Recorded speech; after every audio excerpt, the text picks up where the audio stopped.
मुहर्रम हराम जे चंड नज़र ईंदे ई सॼे मुल्क जियां मेहड़ में बि मुख़्तलिफ़ हंधनि ते मजलिस अज़ाउन ऐं अज़ादारी जो सिलसिलो शुरू थी वियो आहे। हर तरफ़ या हुसैन जूं सदाऊं बुलंद थी वियूं आहिनि। शिया मीडिया सेल मेहड़ मुताबिक़ अल महदी सेंटर बाईपास ते अस्करिया इल्मो अमल पाकिस्तान यूनिट मेहड़ पारां मजलिस अज़ा मुनक़िद कई वई, जिते दानिश्वर मौलाई तसवर हुसैन लक़ारी ख़िताब कयो।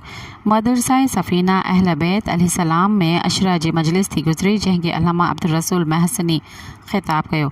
हैदरी इमाम बारगाह में अशरा जी मजलिस के मौलाना इमदाद हुसैन बूतराबी ख़िताब कयो ऐं दरगाह सैयद बचल शाह मस्त में रोज़ाना मजलिस अशरा के अल्लामा जौहर अली साहिब ख़िताब कयो।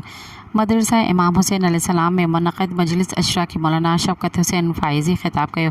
मुक़र्ररीन ख़िताब कंदे चयो त करबला जी तारीख़ मां इनकलाब खे जनम ॾेई सघिजे थो। इमाम हुसैन अलैहिस्सलाम पंहिंजा मासूम क़ुर्बान करे दीन बचायो आहे। इमाम हुसैन अलैहिस्सलाम जी अज़ीम क़ुर्बानीनि खे विसारे नथो सघिजे। इन मौक़े ते करबला जी शहीदनि जे आयल तकलीफ़ुनि ते अज़ादारनि ज़ारो क़तार रोईंदा रहिया। मुख़्तलिफ़ हंधनि ते अज़ादारी सेना ज़नीअ जो सिलसिलो बि जारी आहे। सब्सक्राइब कयो अवामी न्यूज़ HD खे ऐं ताज़ा तरीन ख़बरुनि लाइ ॾिसंदा रहो अवामी न्यूज़ HD।